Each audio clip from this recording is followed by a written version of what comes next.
Qué alegría estar una vez más aquí en Desde la Pantalla para continuar en esta temporada que hemos dedicado a los pioneros y las pioneras del cine.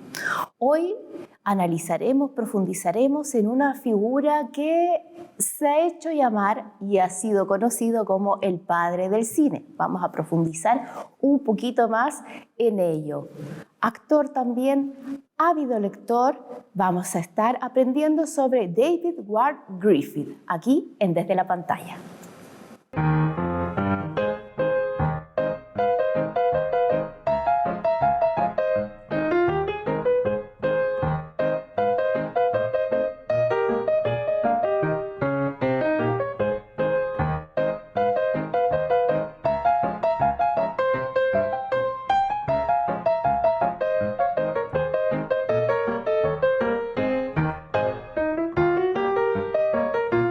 Si hablamos de montaje, por supuesto que surge el nombre de esta tremenda figura norteamericana, David Ward Griffith. También podríamos asociarlo a grandes largometrajes, obras monumentales. Y me atrevo a hacer una apuesta aquí en cámara, que este puede ser uno de los capítulos favoritos de Jaime Córdoba. ¿Cómo estás, Jaime? Ay, ¿por qué? Yo sé que es una figura que tú analizas mucho y que admiras mucho también de alguna manera. Siempre en tus clases, cuando estamos en los festivales, surge el nombre de Griffith. Es que creo que es inevitable por la sencilla razón de que la gente que hace cine hoy día está aplicando las técnicas que Griffith desarrolla en la década del 10. Todo cineasta serio o audiovisualista serio, aunque no lo sepa, está influenciado por el lenguaje que Griffith desarrolló. Y por supuesto, tú decías que Griffith es conocido como el padre del cine, pero también podríamos decir que es el padre del lenguaje cinematográfico. La gracia que tiene este hombre es que por primera vez un director toma diversas técnicas que están desperdigadas, ¿cierto?, en diversas cinematografías, en la británica, italiana, francesa, incluso en la norteamericana. Primeros planos, planos generales, movimientos de cámara, cortes, tipos de montaje, angulaciones, y él reúne todo aquello que ya existe en la década del 10, pero le da un sentido dramático y lo organiza de tal forma que crea un sistema narrativo para las películas. Yo creo que ahí está el gran logro de Griffith. Bueno, leía que una de las actrices que trabajó con él, Lillian Gish, dijo que él desarrolló la gramática del cine, el montaje, y no dejó de llamarme la atención que ella dice que reveló la fuerza psíquica del lente, o sea, cómo ya cambia la actuación de los actores, cierto que antes eran muy exagerados, unos ojos muy abiertos, y ya la cámara es capaz y se atreve a tomar estas sutilezas, y de ahí que empieza a trabajar con los planos, ¿no?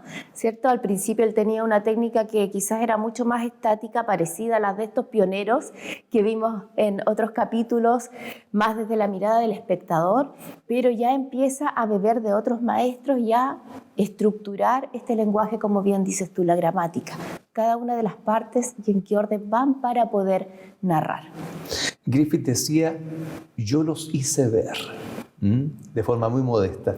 Y John Ford, que fue asistente de dirección de Griffith en El nacimiento de una nación y también participó como extra, también decía que todo lo que él sabía sobre el lenguaje cinematográfico y sobre hacer películas lo aprendió mirando a Griffith. Por lo tanto, es el padre de una primera generación de directores, Howard Hawks, Raoul Walsh, Erich von Stroheim, el mismo Ford. Entonces, todos ellos van a aprender bajo el amparo de Griffith, que les dio trabajo como asistentes en sus diversas películas. De ahí viene esta primera gran oleada de directores clásicos que van a elevar y van a convertir a Hollywood en la meca del cine. Ahora, él tuvo una empresa que fue la que primero lo acoge como actor y luego ya se rinde ante su talento, ¿cierto? Y él hizo muchísimas películas a lo largo de su larga carrera. Fue biógrafo. ¿Qué rol crees tú que tuvo esta empresa en la industria cinematográfica de la época? Bueno, esta compañía parte como una empresa que crea una cámara cinematográfica llamada Biograph y la crea William Lowry Dixon, que había sido el hombre que realmente inventó el mecanismo de filmación para Thomas Edison por allá por 1893 del kinetoscopio. Edison, cuando patenta este mecanismo, lo hace a su nombre. Y Dixon se molesta y renuncia a la compañía de Edison y crea la compañía Biograph con esta cámara. Pero con el paso de los años, no muchos años tampoco, Biograph va a ser absorbida por el monopolio de Edison, el Trust Edison. Y Griffith ya estaba trabajando como actor por allá por 1907 para la compañía Edison, y cuando se produce esta fusión, él está trabajando en una película que se llama Las aventuras de Dolly en 1908. Y una mañana no llega el director por algún motivo etílico y le dicen, señor Griffith, usted que tiene experiencia como actor, como dramaturgo, ha trabajado en teatro, ¿se siente capaz de terminar el rodaje de la película? Y Griffith dice, sí. Y eso ocurre en 1908. Para 1913, cuando estrena el primer largometraje, que es Judith de Betulia, tiene más de 400 películas filmadas en un periodo de 5 años.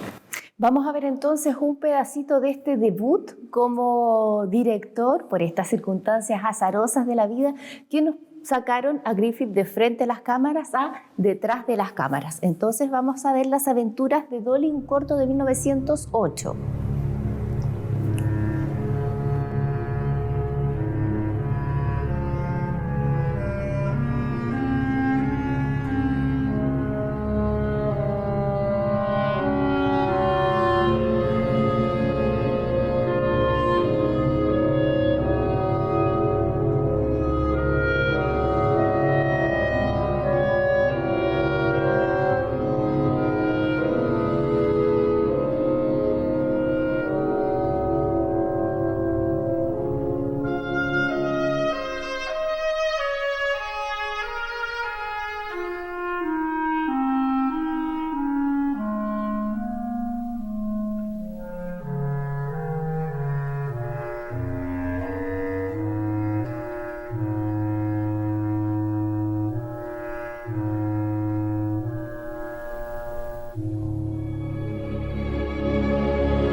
Bueno, aquí teníamos un fragmento de este corto que vemos que partimos con aventuras, ¿cierto? Este no es un guión de él, no es algo que él haya decidido dirigir. Después vemos que se da una cierta constante en las temáticas hasta que después ya irrumpe con tremendos largometrajes que fueron algunos bien polémicos. ¿Qué te gustaría comentar en particular de este corto, Jaime? La figura de gitano, que siempre ha estado ahí presente con ese misterio en torno a su cultura, su forma de vida, pero también el prejuicio que existe social respecto a los gitanos y la historia que siempre nos contaban cuando chiquitos, ¿no? Que cuidado con los gitanos porque se robaban a los niños.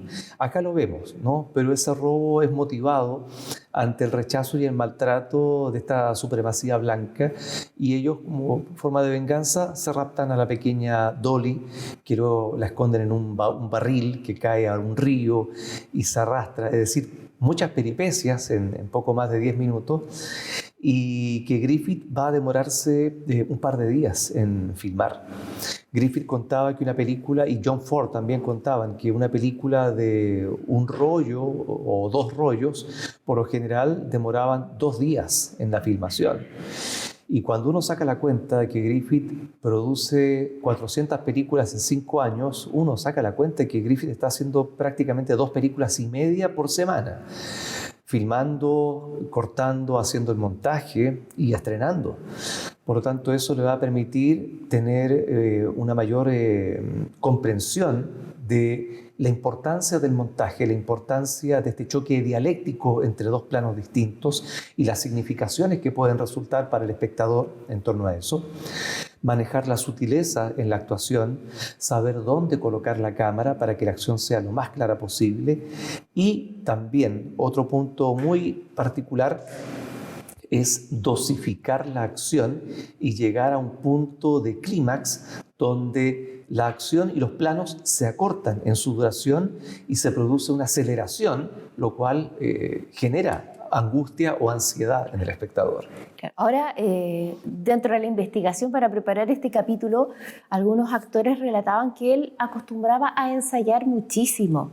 Era bastante metódico en ese sentido, que también era bastante especial. De repente llegaba muy energético al estudio, dando de puñetazos al aire como para llenarse de esa adrenalina que a él lo mantenía tan lúcido para poder hacer su trabajo a un ritmo ciertamente muy intenso. Y bueno, también Griffith era conocido por su capacidad lectora, por dotar a los personajes de una bidimensionalidad en la pantalla, producto también de su experiencia como actor en el teatro, y también de toda esa fantasía y esa imaginación que él desarrolló cuando niño, pequeño, cuando vivía en Kentucky. Griffith era sureño, leyendo los grandes clásicos de la literatura decimonónica. Griffith es un hombre del siglo XIX, con valores y una ética propias de ese siglo, que probablemente ya estaban en conflicto cuando él empieza a filmar en la década del 10. Por algo, algunos van a encontrar sus películas un poco anticuadas ya en los años 20, pero es producto de su formación y de la época en la cual él se crió. Claro, vamos a seguir avanzando, Jaime. Vamos a comentar ahora otro trabajo de este director ya investido del cargo, ¿no? De 1909, The Lonely Villa. Es un cortito que nos va a evocar algo que en alguno de los capítulos de esta temporada hemos visto, ¿no? Interesante, Jaime, que tiene que ver con el encuadre. No es un encuadre típico, él ya está llevando a un extremo inferior a los personajes y nos deja muy despejado el resto de la escena. Y nos muestra la casa que está al fondo. Hay una profundidad de campo, es decir, hay un trabajo de la espacialidad. Los otros cineastas no tenían esa cualidad de trabajar con la proximidad, la distancia y que el espectador comprendiera dónde iba a transcurrir la acción. Y como tú decías, acá estamos viendo un plano general donde estamos frente a dos puertas, cada una en un costado. Acá también el personaje sale por una puerta, por un costado, vemos la otra puerta al fondo, y de hecho abajo vemos el logo American Biograph, ¿no? Que era una especie de marca de agua que tenían las compañías para evitar que sus películas fueran plagiadas o copiadas, y salen por otra puerta. Las puertas en las películas de Griffith son esenciales porque permiten pasar de un lugar a otro. Griffith usaba esto como concepto, digamos, abstracto de distancia y cercanía. ¿Por qué? Se temía en esa época que el espectador se perdiera espacialmente en el desarrollo de la acción. Entonces, para decirle que lo que estamos viendo está ocurriendo dentro de la misma casa, los personajes entran y salen por puertas que comunican dos o más habitaciones dentro de esa casa. Eso es típico de Griffith. ¿Qué tiene que ver un poco esto de la ruptura o no del eje para mantener la continuidad en el movimiento? De repente hay unos quiebres que desorientan. Aquí él parecía ser bien estricto. Ahí tenemos nuevamente una puerta, ¿cierto? Y mantiene la continuidad de cómo fluye el desplazamiento. O sea, él lógicamente entra por el extremo derecho y al otro lado va a aparecer por el extremo izquierdo. Exactamente, igual que acá, ¿cierto? Entran por la derecha, o sea, salen por la derecha y entran por la derecha. O sea, ahí al espectador le queda claro que los personajes visualmente no se están devolviendo. O sea, Griffith también es uno de los precursores del raccord o del eje, ¿no? La continuidad de movimiento entre un plano y otro, a pesar de que algunas veces se le iba de las manos por la rapidez con la cual filmaba. O sea, una película en 2 días, o sea, ni siquiera vivía con toda la tecnología que hay. Los cineastas son capaces de producir un cortometraje de 15 minutos o 20 minutos en 2 días. Por lo tanto, Griffith trabajaba sin un guión establecido, no trabajaba con storyboards, no dibujaba los planos y iba improvisando la acción a medida que iba filmando. Por lo tanto, a veces se le iba un poco este tema de la continuidad y del eje. Pero también leía que involucraba a los actores en el desarrollo del guión, digamos, de los hechos en la escena. Parecía que no era muy tiránico como director. Era bien estricto, pero alguna actriz por ahí decía que de repente él llegaba, daba una palmadita en el hombro y decía, ya vamos, que esto va a salir bien. Entonces parecía ser, evidentemente la historia está llena de mitos, de testimonios contradictorios, que era un muy buen líder. O sea, si no, de otra forma no se explica que Billy Bitzer, que fue su camarógrafo en todas sus películas, o sea, trabajó 20 años con Bitzer, más de 10 años con Lillian Gish y Dorothy Gish, que eran las hermanas.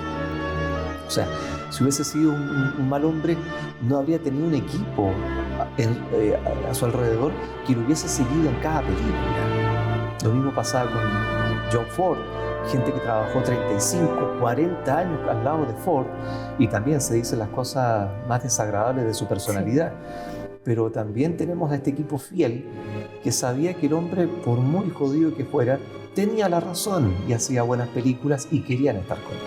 Ahora hay que decir que le enfrentó una tremenda polémica con El nacimiento de una nación, película de 1915, que claro, fue acusado de racismo. Él planteó de forma muy cruda, de hecho las imágenes son muy nítidas, la violencia de la guerra, lo absurda que llega a ser la guerra, el odio entre seres humanos que no deberíamos tener esas resistencias los unos con los otros. Y claro, quizás para su época, su crianza, hombre del sur, quiso exponer muy claramente una cuestión histórica que tampoco estaba muy lejana. Entonces, eran 50 años aproximadamente, sí. Entonces tampoco había una mirada de histórica, digamos. Eran hechos aún muy recientes, había mucha sensibilidad también en la comunidad. Entonces fue muy acusado de racismo. ¿Opinas tú que esa película es racista? ¿Quiso ser cruda y clara al plantear un tema? No, yo acá defiendo a Griffith porque uno no puede criticar a una persona de racista, eso es lo más fácil que hay, ¿no? Criticar a alguien en vez de intentar comprender a esa persona. Yo creo que esa debería ser por lo menos la forma en la cual evaluar un trabajo o considerar a alguien. Griffith tenía a su abuelo y a su padre que pelearon en la guerra civil. De pequeño se escondía debajo de la mesa durante las cenas y escuchaba estas historias de las madres cosiendo los trajes para la gente del Ku Klux Klan, que fue una organización que surgió como necesidad para limitar muchas veces el bandidaje, el pillaje o los actos de violación de muchos esclavos que habían sido libertos, que peleaban por el ejército del norte y que estaban cobrando venganza con sus antiguos amos.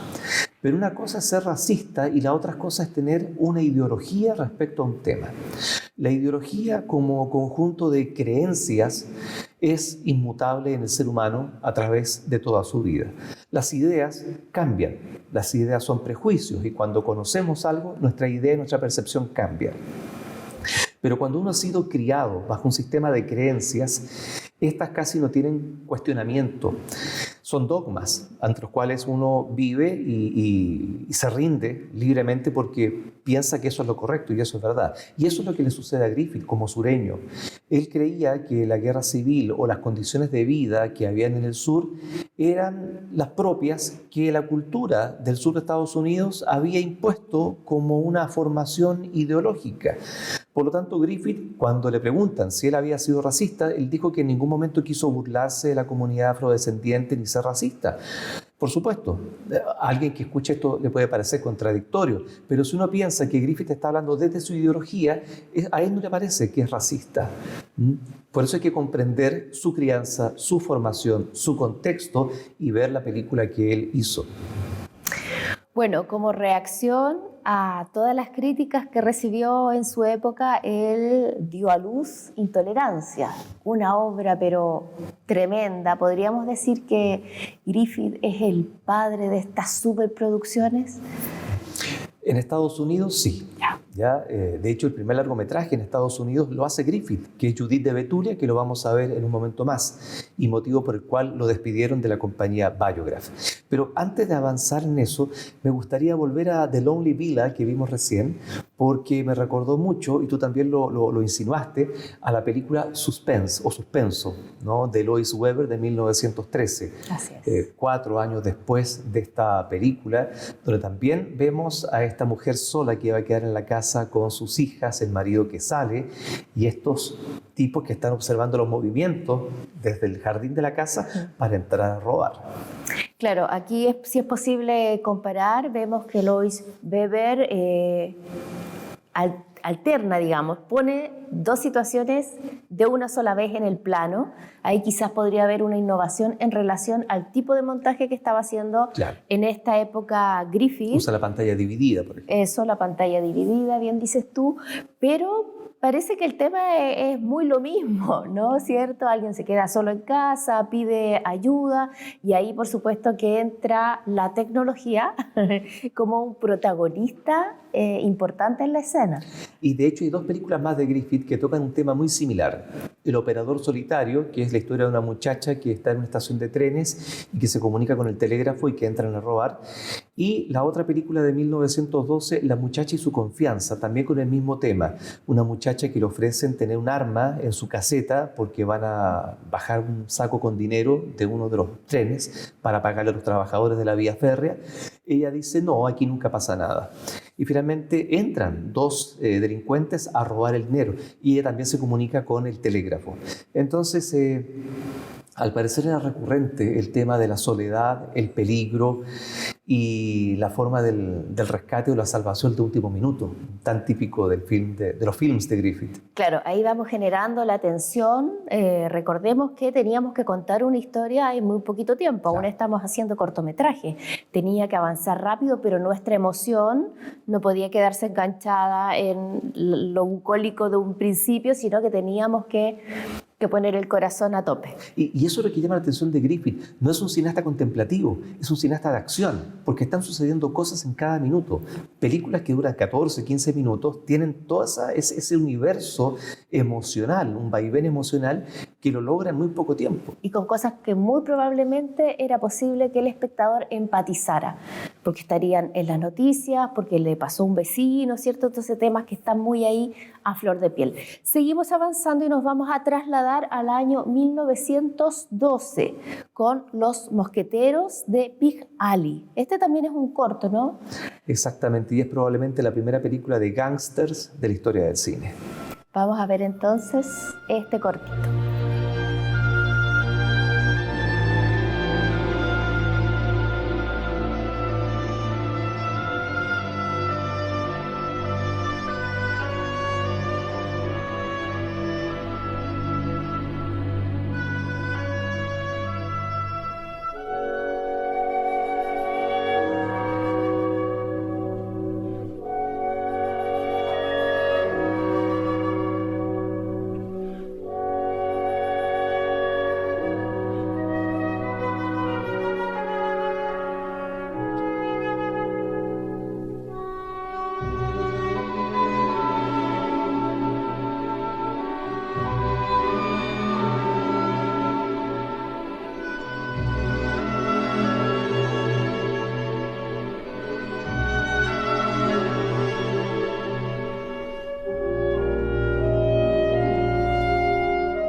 Seguimos entonces aquí revisando el material de David Ward Griffith, para algunos el padre del cine, para otros el padre del lenguaje cinematográfico que estructuró todo aquello que ya otros pioneros venían desarrollando.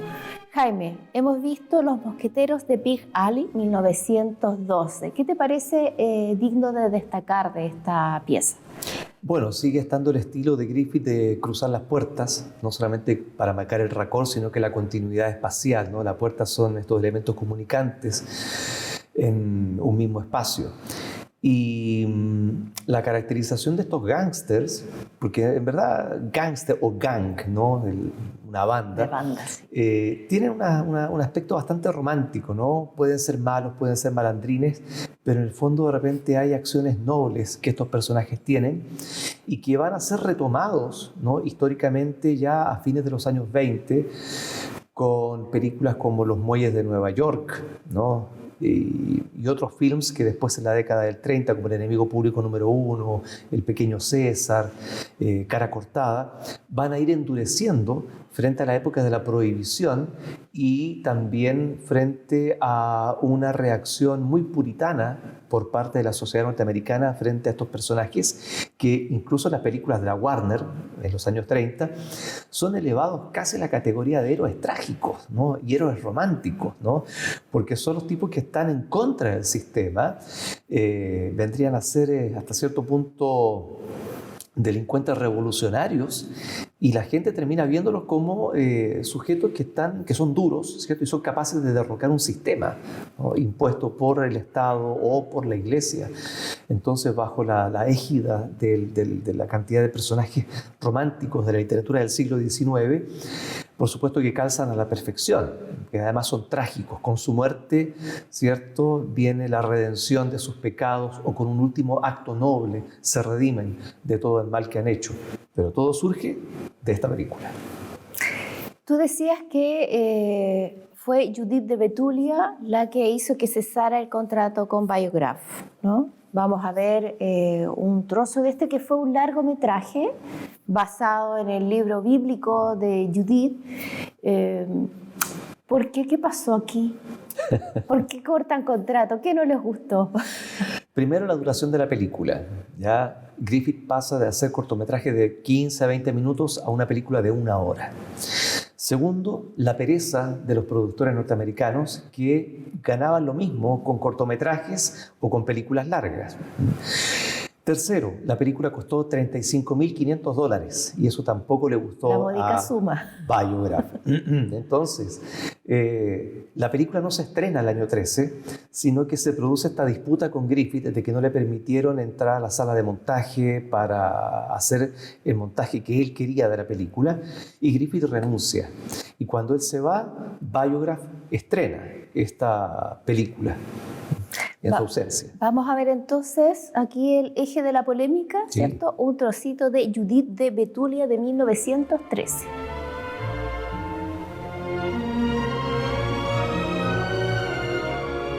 Aquí ya se está marcando un sello muy importante, que es el de estamos pensando ya en grande, Sí. y en caro, ¿no?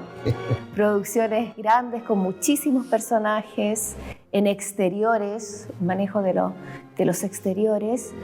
Y claro, una historia en sí, una historia bíblica, no puede estar exenta de polémica, sobre todo por la violencia, la brutalidad de algunas escenas. Por supuesto. Ahora, la historia de Judith, ¿cierto? Esta mujer que vive en la ciudad de Betulia, que era una ciudad fortificada que se encontraba a las afueras de Judea y que es invadida por el ejército asirio.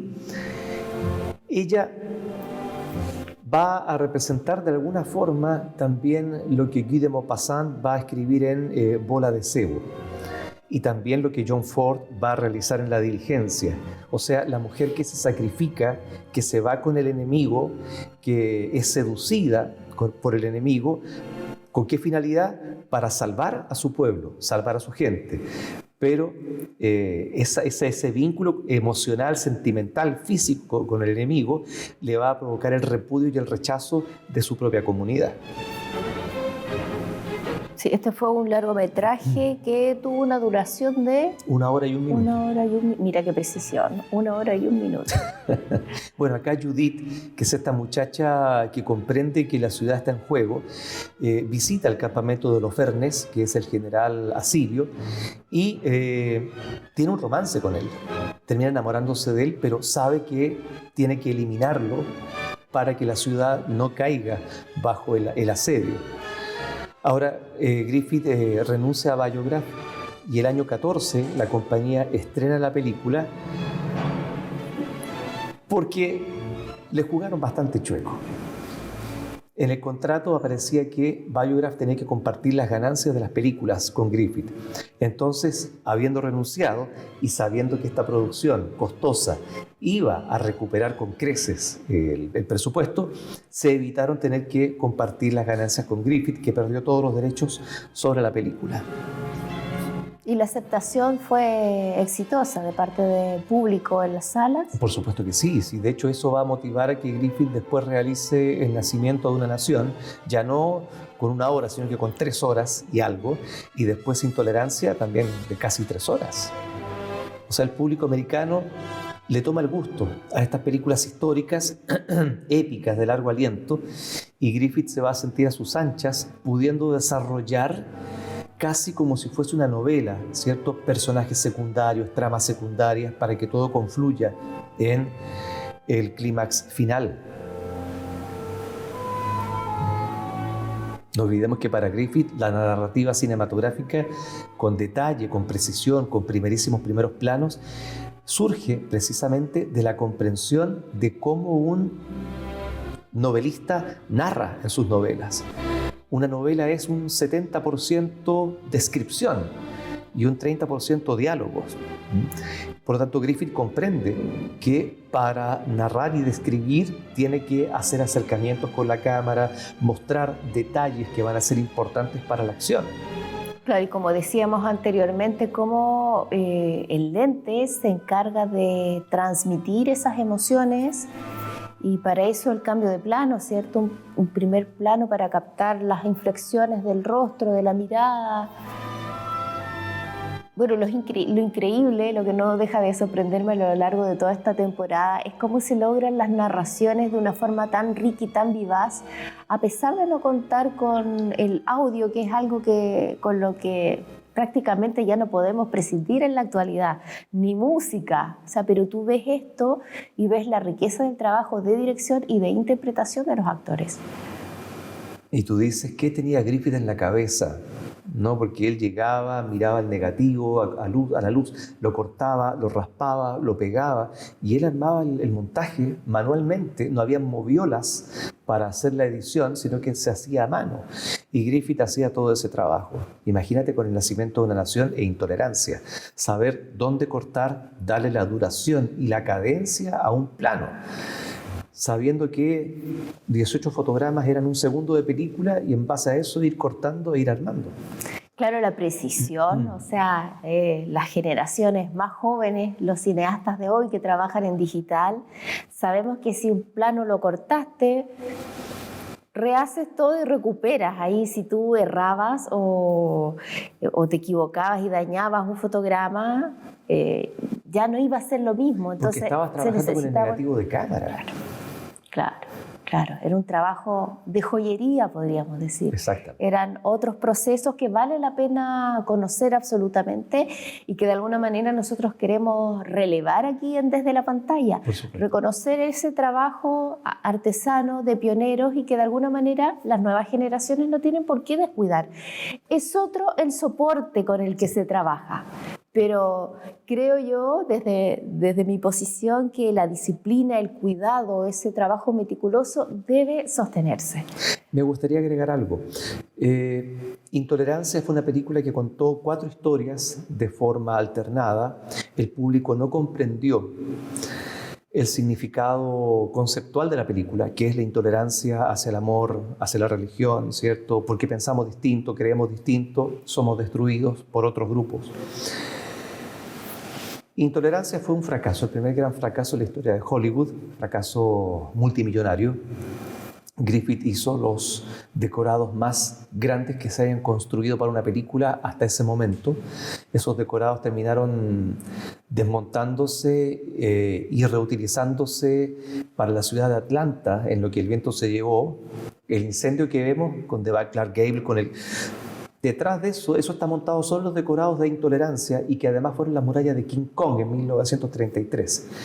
¿Por qué sobrevivieron tanto esos decorados? Porque era muy caro desmontarlos.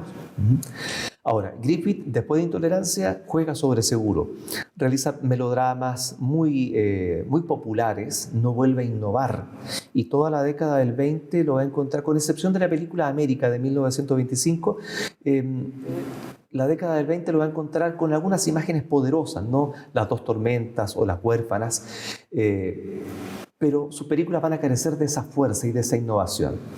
Finalmente, en la década del 30, después de Abraham Lincoln, no va a dirigir más porque no le van a dar trabajo. La propia industria que él ayudó a crear lo va a tener cesante hasta 1948, que es el año de su muerte, y cuando a él lo homenajean en el círculo de directores hollywoodenses, él sube a la tarima, recibe su premio y le dice a todos sus colegas que está emocionado por recibir este galardón, pero estaría mucho más contento si le ofrecieran trabajo. Y después de eso Griffith fallece. Imagínate una figura tan importante, tan relevante, tan gloriosa, de alguna manera, no es la primera que finaliza sus años postreros de esta forma, ¿cierto? Es un poco la ingratitud del medio, pero aquí estamos nosotros para reconocerlo a la distancia de los tiempos y valorar el trabajo y el legado que nos dejó para seguir disfrutando del cine como lo hacemos semana a semana, ¿cierto? Así Exactamente. es. Nos toca ir cerrando este capítulo desde la pantalla. Nos encantará volvernos a encontrar una vez más porque estamos aquí en la tarea de relevar el trabajo de cada uno de los pioneros y de las pioneras que forman parte de nuestra historia, en esto que nos apasiona tanto como es el cine. Nos vemos una próxima vez.